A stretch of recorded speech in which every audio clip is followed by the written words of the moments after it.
Head on over to G2A and enter Kami's Crystal Cave to get some sweet deals on crystals and more. Remember to click on the lowest price and use the promo code KamiVS to get the best deal. G2A. What's going on, everyone? Kami here. We're back with another Coach Kami. This submission is brought to you by Josecuajito. That's kind of how you pronounce it, but I probably butchered it anyway. I apologize. Now, a couple of things to note is, yes, the client is in Spanish, so if you don't know how to read Spanish or you don't have like everything memorized about the game, then it might be a little bit off-putting, but I'll try to walk you through it. And two, this player is on console, so keep that in mind if they're turning in this keyboard fashion. You're like, wow, do they use a mouse? No, they don't use a mouse. They use a joystick. And just real quick, I know there's a whole debate. I think I've talked about this before of console versus PC. It's a silly argument and there's no reason to try to compare the two. They're apples and oranges, really. Each have their own limitations, but a console player can still be a good player, and that's what Jose is trying to do. So first he goes over the loadout that he's going to be using in the game, and then he jumps right into the game. He does a little bit of editing himself. Thought it was pretty sweet. So right here he just says, you know, look at his BK level. It's level 222. So he's been playing it for a while, but he just doesn't feel like he's been getting better with all the practice. That's why he wants help. And before we go into the loadout, I want to say that everybody at some point in their life has probably gone through this in the game, or at least in real life. I mean, thinking about trying to lose weight, trying to get better at a game, you hit a plateau, but it essentially means a halt in progression. Now for video games specifically, this is probably one of the best ways you can get better at the game, is to play people that are better than you. That's hard to do unless you're in like an organized team and you're going to look out for other teams to play. If you're at the mercy of matchmaking, of ranked, casual, whatever it is, you don't really have the option to choose who you get to play against. So sometimes they're trash and sometimes they're way better than you. But of course, Coach Kami is a way that I could try to point out some things here and there that look like bad habits or things that you do properly, and to encourage them to try to better yourself in the long run. So the loadout, you've got the reload speed at a level 3, health at a level 5, you've got a desk control at a level 5, which means you cannot be slowed lower than 100% of your movement speed. You've got jolt at level 1, and then you have the one that increases your movement speed by 10% if you get a kill. I think that the health is pretty much mandatory in any Bomb King loadout. The reload speed at a 3, I think you could probably crank it up to a 4 or a 5. I love Royal Decree, and the thing you can knock out of points is the one that makes it so you can't get lowered to a certain amount of your movement speed. Now for Bomb King in general, I'm just not a big fan of this because anything that might cripple you is just moot. You go up against an Inara in this game that I think has crippling totem thingy, whatever you call obelisk, I think it's called, and Bomb King just doesn't care about that. You just throw a Poppy Bomb on the ground and you fly away. I think this could probably be replaced with the one that reduces your Poppy Bomb cooldown every time you detonate a bomb. I think you do a really good job at using your Poppy Bomb this game, and just being able to do it more often is all the better, and it pairs well with your Jolt. In general, I've never really been a big fan of the cards that allow you to not be slowed or not allow you to be slowed below a certain percent of your maximum movement speed. But who knows, maybe I'm missing something. Let me know down in the comments if anybody knows specific scenarios that you think that this card is good in. I expect to see some Inara cripple comments. All right, let's jump into the gameplay. So it jumps right into the gameplay. It's 0-0. They've currently captured the point. It's on Ascension peak. I don't know if this is ranked or not, but it doesn't really matter. And I'm going to assume, which you should probably also assume, he's running chain reaction because he's trying to stack up multiple bombs. If you notice, the bonus damage little orange things are popping up when he sticks more than one. So his overall goal is to try to stick more than one bomb, but people need to realize that when you're chain reaction, don't only go for those. Sometimes you just want to detonate it when you want. That was a really good use of the, let me rewind it real quick. I'm sure a lot of people know about this, but just in case people don't, this was a really good use of being able to Poppy Bomb and going to an ult. The tech is pretty simple. You just Poppy, then you spam your ult button. So when he Poppies, in midair, he starts spamming his ult button. So in midair, he's starting his ult, and this allows you to, if you didn't do it right below him, he could do it more of in a manner where he'd project himself forward. This gives you a forward head start. There's also a trick you can do if you do not run Jolt to drop a Poppy Bomb, get on top of it, start your ult, and then mid-ult detonate your Poppy Bomb. This allows you to literally explode your ult right when you land, but you don't get as much distance doing it this way. But in general, getting over the bomb and ulting is a good tech, and it's a good job by the BK, and I expect nothing less from someone that's a level 100, 222. That being said, I don't know if it was really worth it. They already had 2 people down, and they probably could have just staggered the Inara, although she was sitting on point, or just killing her straight out and saving the ult for when they try to retake it, which they will maybe have some time to retake.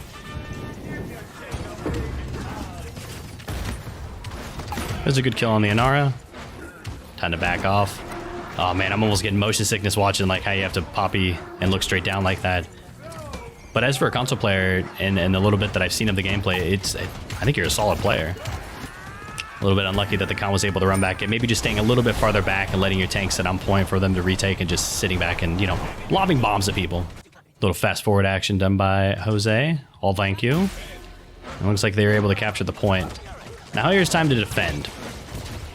Where do you want to sit as BK on this map when you want to defend? I think that the left side is really strong. The right side is where most people want to try to hold, right? It's high ground. It's a really good spot. But BK, especially with chain reaction wanting to stick things, is kind of rough trying to stick people that far away. That being said, though, you are running Jolt, or in general, like you tried right there, being able to poppy bomb people off the map is really, really good. Unfortunately, when you try to do it, he happened to be CC immune. It also knocked you down, so you kind of got boned. But I think the idea that you had was correct. And hey, that Ceres is my wife playing, by the way. She says hi. Hello, Jose wife. Is it Daniela? Did I pronounce that right? Hope so. All right, we're rolling back in. He's got Cauterize 1 right now. I think that's fine. And okay, what a really, really good play. He heard the leap landed. If the leap is down, then the Buck has no movement ability. What did he do? He jolted him off the map. Amazing jolt, or amazing poppy in general. All right, there. He's going to be looking to try to stack up as many bombs on this con as possible, but this is just the bane of... The bane? Is that the proper way of saying that? It's the downside of being on controller. Sometimes it can be rough hitting moving targets. Maybe it's just me. I'm terrible with the joystick.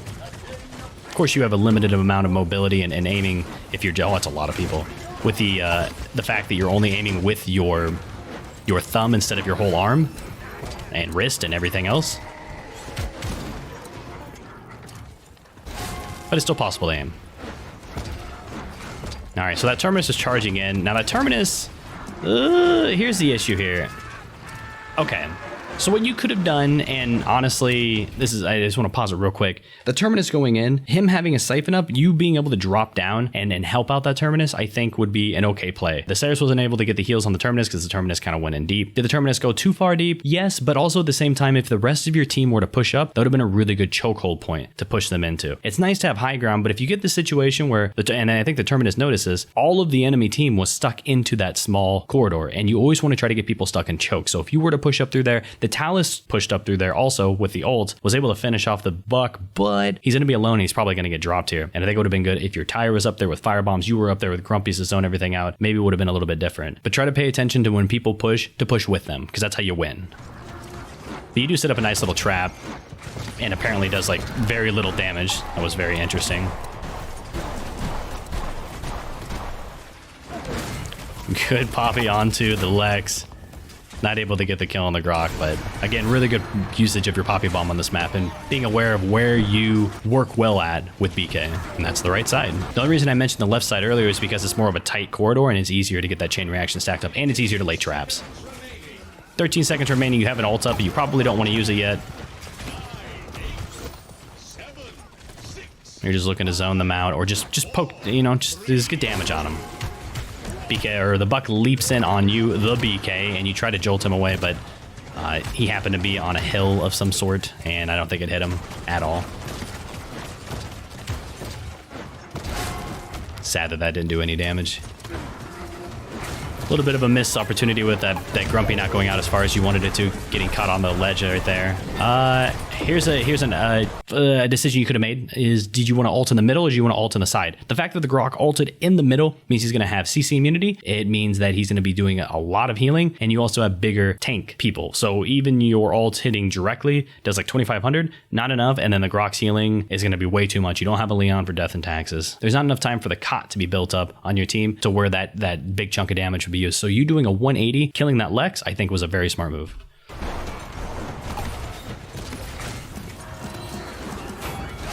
I think right there, while the con was throwing, you could have maybe looked to jolt him off the map. I couldn't really see, because apparently I'm old, but I'm pretty sure that the con was not CC immune.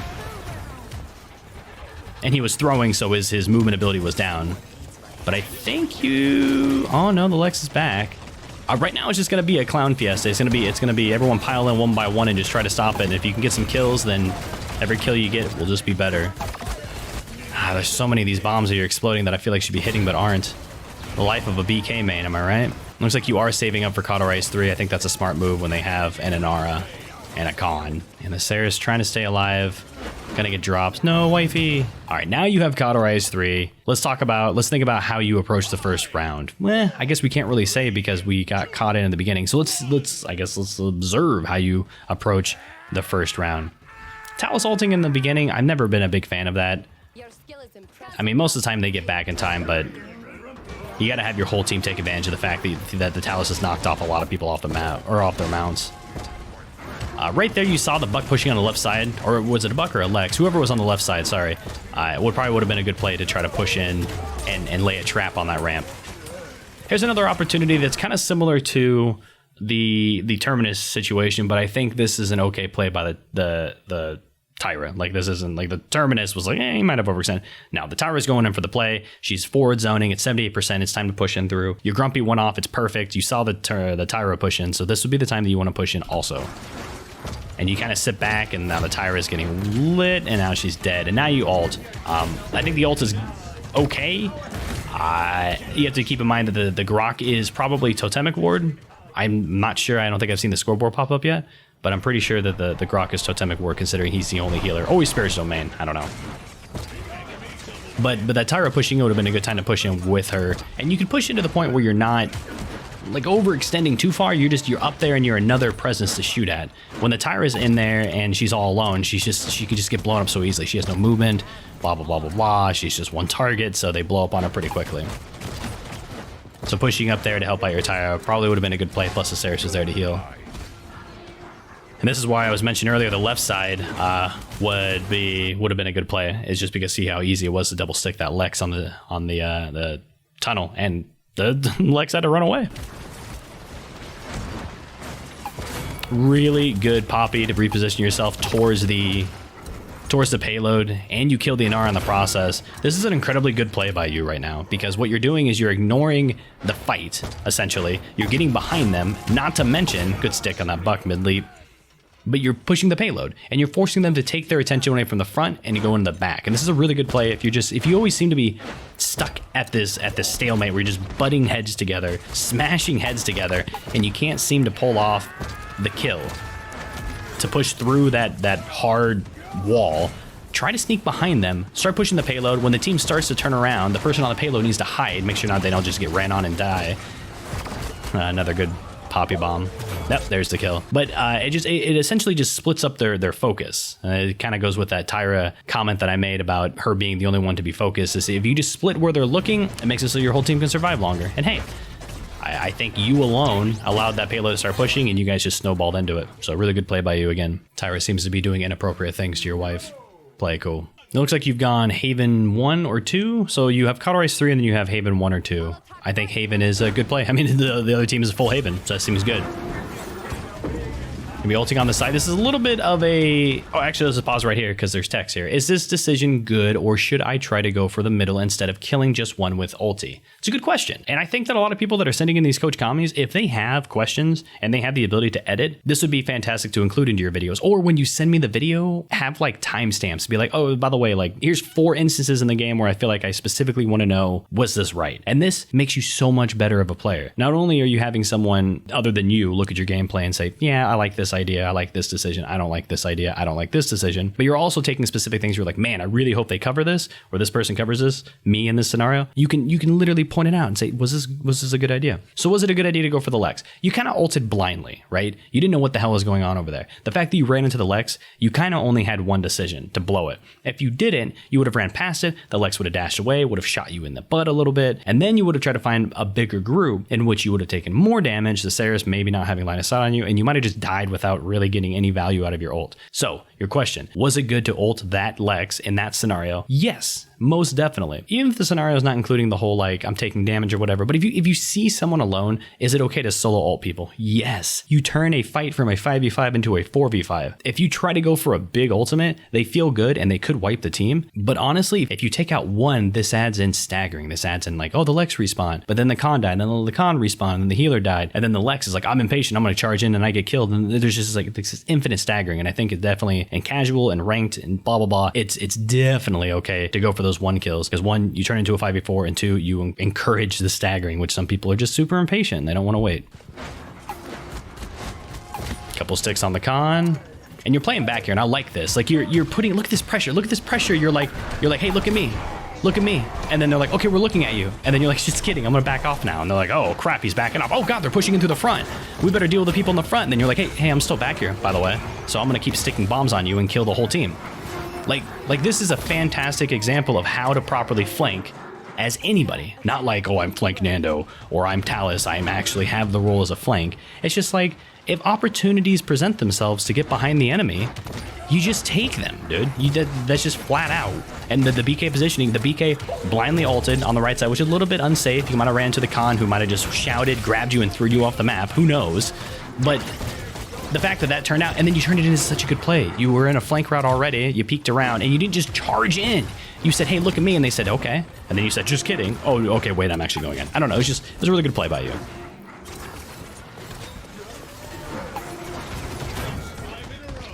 Now we're sticking bombs on people. Nice tray on the jolts, knock the Khan off, but the shield blocked that bad boy.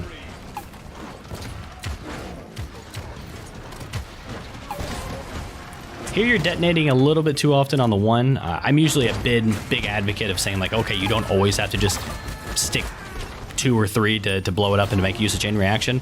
But there I feel like you were a little bit too hasty on detonating, so try to make use of that chain reaction a little bit more. Especially just being in that tight corridor, such a good spot, because if you double stick someone or triple stick someone and they're near someone else, you can almost get like a double kill for free, you know?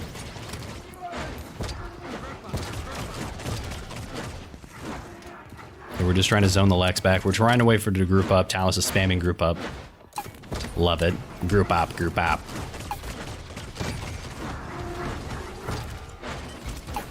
Pushing in, sticking people. Blick. I like you're not going for a jolt. I know that you were really prone to trying to go for those jolts off the maps, but you're kind of holding off for now. The buck just got dropped. There's an Inara up here. There's a Khan. And there's a healer. There's a Grok. This would be a great time to ult. Like, do you have the siphon? Okay, perfect. Pushing through. Held off a little bit, waiting for that Grok to ghost walk, but sometimes that can be not worth it, especially with Grok. Like, there's one thing of like having like instant immune, like the Khan, for example, waiting for that shout to go off and then detonating it. But ghost walk, you maybe just wanted to blow that a little bit earlier to catch the Grok in the stun, because the damage is nice, right? You can pretty much one-shot them, but if you can get the stun off, that's 2 sticks and they're dead, no matter what. If you hit them at all with the stun, even if it's the maximum distance, 2 sticks and they're dead. Here you could be playing over on the left side to get that jolt off. In the middle is not the best spot for you because that's where the tanks are going to be at, and if people can look at the tanks and then look at you, it's going to hurt you a little bit. Great job on backing off there, using the Poppy Bomb in the middle of the windup of the Inara to make sure you were back far enough. Here you might, oh my god, that grumpy thing went crazy. Backing off is smart. Try not forcing it too much. Oh my goobers. Surging with power. Rolling back in. Oh, never mind. JK LOLs. Oh, here's your loadout. Okay, loadout is the same as what you showed. Okay, and here's the item. So you have Haven 3, you have Cauterize 3, and you have Nimble 1. Respect on that Nimble 1. I mentioned earlier about the whole cannot be slowed and then the Inara crippling. Yeah, it looks like the Inara is going crippling, so that makes sense. Oh, and they're also going Ensnare Buck. Interesting. How does Ensnare Buck work again? Do you only get damaged for the amount of time that you're slowed, or do you get a guaranteed? I thought they changed it to where you get like a guaranteed 2 no matter what. If you can't be slowed, then Ensnare is like pointless against you? Is that how it works? I don't know. Kami should know these things, huh? If that is how it works, good call. Big brain plays, my friend. But I think that he still gets the majority of the damage from his Ensnare. It would seem weird that a loadout card would completely negate it, like a talent, a legendary. There goes Talus going for that early ultimate, knocking some people off, and you're pushing really far on the right side. Here you gotta be careful. Okay, so the Talus knocked him off, and you were like, okay, I'm gonna take advantage of this, I'm gonna push up, and this is why I don't like the Talus going up early. One, the Talus knocks people off their mounts, you guys can push forward, but you need everyone to push forward. And not only that, but the Talus has to do that and then back off and teleport back. He's not gonna have a mount anymore. He's gonna be out of the fight. And they're still going to be pretty grouped together, assuming that they stayed grouped together. They're just going to be a little bit late. And just getting up that far, you can do things like overextend like so, and you might just get blown up here. Able to get back, though. Nice. Nice-oo. Try not to give up on your Terminus over there. Your Terminus is getting boned. If you were over there looking at your Terminus, I think you would have been fine, and you would have been able to blow up on that Khan. Good job of come over here to help out with the Talus. That detonate a little bit early. I think the fact that you stuck the Grok would have been a great time to try to go for another stick. If anything, to force out a Ghost Walk. Good kill on the Khan. Got your ultimate up, but you are going to get dropped here. Bum-ba-da-da. All right, now you're running back in. Fast speed. Apparently your team was able to wipe out most people A thing that I would be looking at right now is it's at 87%, you have your ults. So I wouldn't push in too much, and you just try to find a position that'd be really good for your ults. Like imagine that they're all just funneling in. It's the last few seconds. You know they're going to be going straight for that point. Try to line up your ult to make the most use out of it. He says, thanks, I can't get out of Diamond. P.S. You have a lot of fans on console. Say hi, Kami. Hello, fans from console. Much love. That's awesome if I do have fans on the console. I didn't think a lot of them watched it since I played on the PC, but I don't know. I don't think a lot of my content really matters if you're on the PC or on the console. And really, I'm just trying to be funny, entertaining. I mean, why do you think I do Kami ults? Do you think I'm that bad at ults? I totally do that on purpose. If only that was true. 121,000 damage. Not bad at all. It's really hard for me to really narrow down and where to draw the line on console players and console aiming to be like, this is what you need to work on. Because for one, you're way better than me on console mechanically aiming. Coming from someone that's a very big noob when it comes to joystick aiming with a controller, I feel like chain reaction would be really hard to work with. Like you have to hit 2 consistently to be able to make use of it. And if you can, it's amazing. But with a joystick, it just seems so hard. So to me, I think you did a really good job at aiming. Of course, there's room for improvement, but I have tons of improvement I can do on my aim. Everyone has tons of improvement they can do on their aim. Your loadout, I maybe would look into, I need myself to look into cannot be slowed really helped you against the ensnare. It never really feels like it helps with the Inara cripple, plus you can just poppy out of it. And I would replace it with more poppies. Backdraft, I think it's called. Yeah. As for your playstyle, maybe try to stay aware of what your team is doing and when they're pushing. A thing that I've learned is if you're sitting in the back and it's the correct move, but your whole team is pushing in, it's probably the wrong move. Not overall. Like if your team was technically all doing the right thing, then that would be amazing. But if they're all doing something you're just like, this isn't that good of a thing to do, but you're all doing it, if you're all doing the incorrect thing, it's better than like half you doing the correct thing and half you doing the incorrect thing. You know what I mean? I think you did a pretty damn good job at 1, using your BK efficiently, and 2, knowing when to back off, throwing down the grumpies at proper places. Those ults that hit one person were a-okay. If I had to give you a TLDR or quick tips, I would say 2 things. I would say these things. Check out different loadouts trying to include backdraft. You did a really good job at using your poppy, and being able to use it more often is just going to fit your playstyle more. Try to stick with your team more. If you see them pushing, push along with them while not overextending. Just be perfect, nothing big. And be careful with your flanks. There's that one time I commended you highly on how well you flanked, but sometimes you can get a little aggressive. All of us can. But the less times you do it, the better you are. I really hope that these tips helped you out there, Jose. And I want to thank everyone for watching, and of course thanking Jose for submitting this gameplay for Coach Kami. If anybody else is interested in getting their own submission coached, check out Patreon or check out Twitch, being a sub on Twitch, or in the specific tier for Patreon. Send one in and I'll do it for you. Hit me up on Discord if you're interested. That's the best way to get a hold of me. And of course, I hope you enjoyed it. I'll see you next time. Hey, thanks for watching. I'm not gonna be one of those people who asks you to like and subscribe, so I'm not gonna ask.